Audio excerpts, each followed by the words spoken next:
Welcome to Razia's kitchen. ഇന്ന് ഞാൻ ഉണ്ടാക്കുന്നത് നല്ല സോഫ്റ്റ് ആയിട്ടുള്ള കേരള പൊറോട്ടയാണ്. അതിനു വേണ്ടി ഞാൻ ഈ മെഷറിംഗ് കപ്പിൽ 4 കപ്പ് മൈദ എടുത്തിട്ടുണ്ട്. അതൊരു 1/2 കിലോ ഉണ്ടാവും. പിന്നെ നമുക്ക് വേണ്ടത് വെള്ളം, പിന്നെ ഒരു കോഴിമുട്ട, 1/4 കപ്പ് പാല്, 1 ടേബിൾ സ്പൂൺ പഞ്ചസാര, 1/4 ടീസ്പൂൺ അപ്പസോഡ, പിന്നെ 1 ടീസ്പൂൺ ഉപ്പ്. ഇനി നമുക്ക് ആദ്യം ഈ ഡ്രൈ ഇൻഗ്രീഡിയൻസ് ഒക്കെ ഈ മാവിലേക്ക് ഇട്ട് നന്നായി മിക്സ് ചെയ്തെടുക്കാം. ഇനി നമുക്ക് ഈ മാവിലേക്ക് ഉപ്പ് കൂടി ഇട്ട് കൊടുക്കാം, പിന്നെ പഞ്ചസാര, അപ്പസോഡ. ഇനി നമുക്ക് കൈ വെച്ച് നന്നായി ഒന്ന് മിക്സ് ചെയ്ത് കൊടുക്കാം. അതിന് ശേഷം നമുക്ക് ഇതിലേക്ക് കോഴിമുട്ട ഒഴിച്ചു കൊടുക്കാം. നമ്മൾ എടുത്തു വെച്ചിട്ടുള്ള ഈ പാല്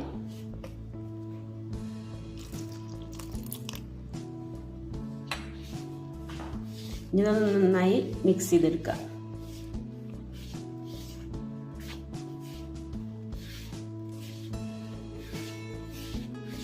നന്നായി മിക്സ് ആയിട്ടുണ്ട്. നമുക്ക് ഇതിലേക്ക് എടുത്തു വെച്ചിട്ടുള്ള വെള്ളം ഒഴിച്ചു കൊടുക്കാം. 1.25 കപ്പ് വെള്ളമാണ് ഞാൻ എടുത്തിട്ടുള്ളത്.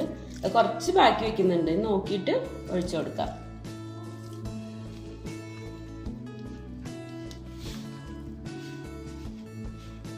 നന്നായി മിക്സ് ആയതിനു ശേഷം നമുക്ക് കൗണ്ടർ ടോപ്പിലിട്ട് നന്നായി കുഴച്ചെടുക്കണം.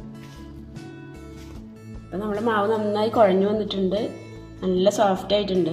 ഇനി നമുക്ക് ഒരു ബൗളിലേക്ക് ഈ മാവ് വെച്ചതിന് ശേഷം അതിൻ്റെ മേലെ ഒരു ചെറിയ നനവുള്ളൊരു ടവൽ വെച്ചിട്ട് 1 മണിക്കൂർ വെക്കണം.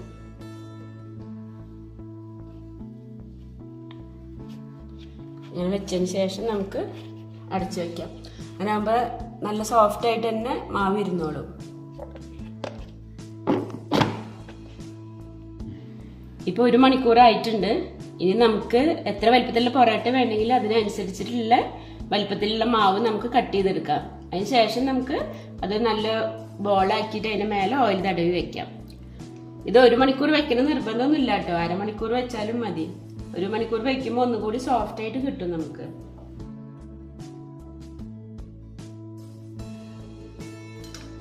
ഇനി മാവ് എടുത്തിട്ട് നമ്മൾ നല്ല സ്മൂത്ത് ആയിട്ടുള്ള ബോളാവാൻ വേണ്ടിയിട്ട് നമുക്ക് ഇങ്ങനെ ഉള്ളിലേക്ക് ഇങ്ങനെ ആക്കി കൊടുക്കാം. നല്ല സ്മൂത്തായിട്ട് കിട്ടും നമുക്ക്. ഇനി നമുക്കിതിൻ്റെ മേലെ ഒന്ന് ഓയിൽ തടവിയതിന് ശേഷം നമുക്കൊരു കണ്ടെയ്നറിലേക്ക് വെക്കാം. അതുപോലെ നമുക്ക് എല്ലാ മാവ് അങ്ങനെ ബോളാക്കി ഓയിൽ തടവിയിട്ട് വെക്കാം.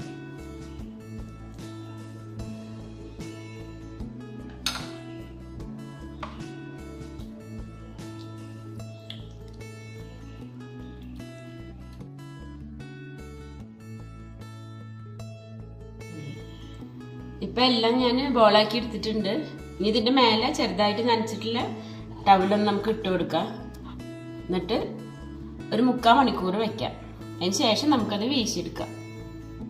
നമുക്ക് പൊറോട്ട വീശിയെടുക്കാം. അപ്പോൾ ആദ്യം നമ്മളിവിടെ ഒട്ടി പിടിക്കാതിരിക്കാൻ വേണ്ടിയിട്ട് കുറച്ച് ഓയിൽ ഒഴിച്ചു കൊടുക്കാം.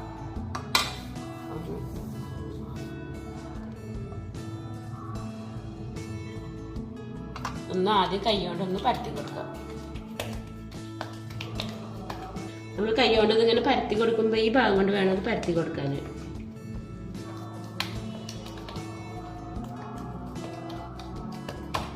ശേഷം നമ്മുടെ ഈ കൈ വെച്ചിട്ട് നമ്മുടെ ഇടത്തെ കൈയിൻ്റെ 4 വിരൽ ഇങ്ങനെ വയ്ക്കുക, വലത്തെ കൈയിൻ്റെ 4 വിരൽ ഇതിൽ അടിയിൽ കൂടെ എടുക്കുക, എന്നിട്ട് ഇങ്ങനെ വെച്ച് കൊടുക്കുക.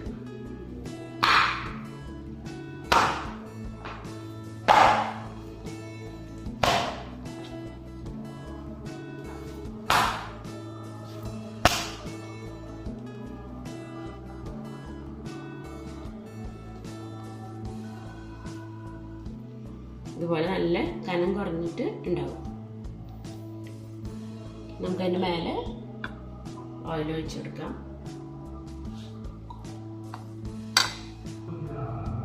ഇനി നിങ്ങൾക്ക് അങ്ങനെ ഇനി വീശെടുക്കാൻ ബുദ്ധിമുട്ടാണെങ്കിൽ സൈഡിലുള്ള നമുക്ക് വേണമെങ്കിൽ ഓയിൽ വെച്ചിട്ട് ഒന്നിങ്ങനെ ചെറുതായിട്ടൊന്ന് വേണമെങ്കിൽ പരത്തിയെടുക്കാം. ഇനി നമുക്ക് ഇതിലേക്ക് കുറച്ച് ഓയിൽ ഒഴിച്ചു കൊടുക്കാം. ഓയിൽ കുറച്ച് അധികം ഉണ്ടെങ്കിലാണ് പൊറോട്ട നല്ല ലെയറായിട്ട് വരുള്ളൂ. പിന്നെ നമ്മളിത് വല്ലപ്പോഴും കഴിക്കുന്നതല്ല പൊറോട്ട, അപ്പം പിന്നെ കുഴപ്പമില്ല. ഇനി നമുക്ക് ഇതിൻ്റെ മേലെ കുറച്ച് മൈദ തൂവി കൊടുക്കാം. ശേഷം ഒന്ന് നല്ലോണം ഒന്ന് പരത്തി എല്ലാ സ്ഥലത്തേക്കും ഒന്ന് പരത്തി കൊടുക്കാം.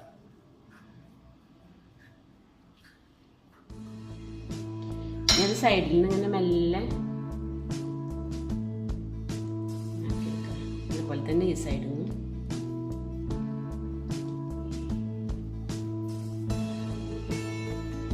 ഇതിങ്ങനെ ഒന്നിച്ചാക്കിയതിന് ശേഷം ആദ്യം ഈ അറ്റത്തു നിന്ന് ഇങ്ങനെ ചുരുട്ടി തുടങ്ങും. ഇതുപോലെ എടുത്തതിന് ശേഷം ഈ അറ്റം നമുക്ക് ഇതിൻ്റെ അടിയിലേക്ക് ഇങ്ങനെ വെച്ച് കൊടുക്കാം. അപ്പോൾ നമ്മൾ പൊറോട്ട വീശി ഒക്കെ ചുരുട്ടി എടുത്തിട്ടുണ്ട്. ഇതുപോലെ നമുക്ക് എല്ലാം വീശിയെടുക്കാം.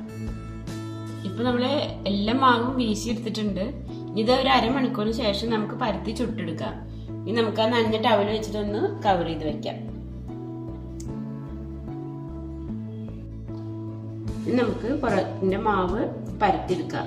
കൈയിൻ്റെ ഈ ഭാഗം വെച്ചിട്ട് വേണം പരത്തിയെടുക്കാൻ.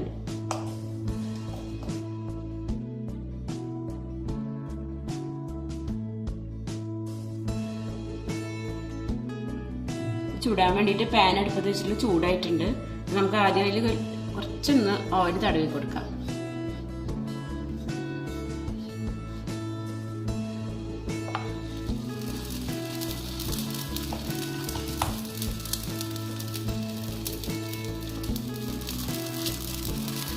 ഇനി ഒരു 10 സെക്കൻഡ് കഴിഞ്ഞാൽ അതിന് മേലെ കുറച്ച് ഓയിൽ ഒഴിച്ചതിന് ശേഷം നമുക്ക് മറിച്ചിടാം.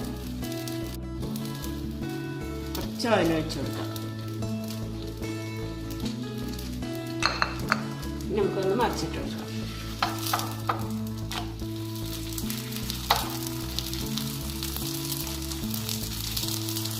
ഇനി ഒന്ന് ഇങ്ങനെ മെല്ലെ കൊണ്ടുപോയിട്ടൊന്ന് എല്ലാ ഭാഗവും ഒരേപോലെ മൊരിഞ്ഞ് കിട്ടാൻ വേണ്ടിയിട്ടൊന്ന് തട്ടി കൊടുക്കാം.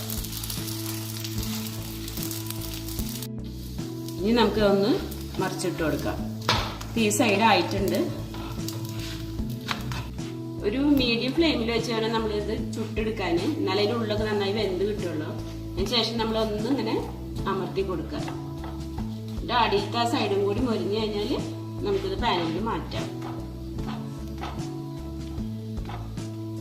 നമ്മളെ പൊറോട്ടയൊക്കെ മൊരിഞ്ഞ് വന്നിട്ടുണ്ട്. ഇനി നമുക്കിത് പാനിൽ നിന്ന് മാറ്റാം.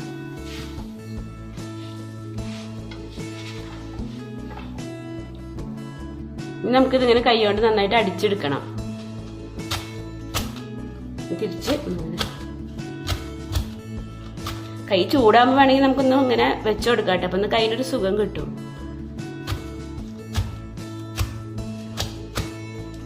ഇത് നമ്മളിങ്ങനെ അടിച്ചെടുത്താലാണ് ഇത് നല്ല ലെയർ വിട്ട് വരുള്ളൂ. അപ്പം നമ്മൾ പൊറോട്ട കണ്ടില്ലേ, നല്ല ലെയറായിട്ട് വന്നിട്ടുണ്ട്. ഇതുപോലെ വരാനാണ് നമ്മളിതിങ്ങനെ അടിച്ചെടുക്കുന്നത്. നമ്മളെ പൊറോട്ട റെഡി ആയിട്ടുണ്ട്. ഇതുപോലെ നമുക്ക് എല്ലാ പൊറോട്ടയും ചുട്ടെടുക്കാം. ഇപ്പം ഞാൻ എല്ലാ പൊറോട്ടയും ചുട്ടെടുത്തിട്ടുണ്ട്. നിങ്ങൾക്ക് എൻ്റെ വീഡിയോ ഇഷ്ടമെങ്കിൽ ലൈക്ക് ചെയ്യുക, ഷെയർ ചെയ്യുക, സബ്സ്ക്രൈബ് ചെയ്യാത്തവരുണ്ടെങ്കിൽ സബ്സ്ക്രൈബ് ചെയ്യുക.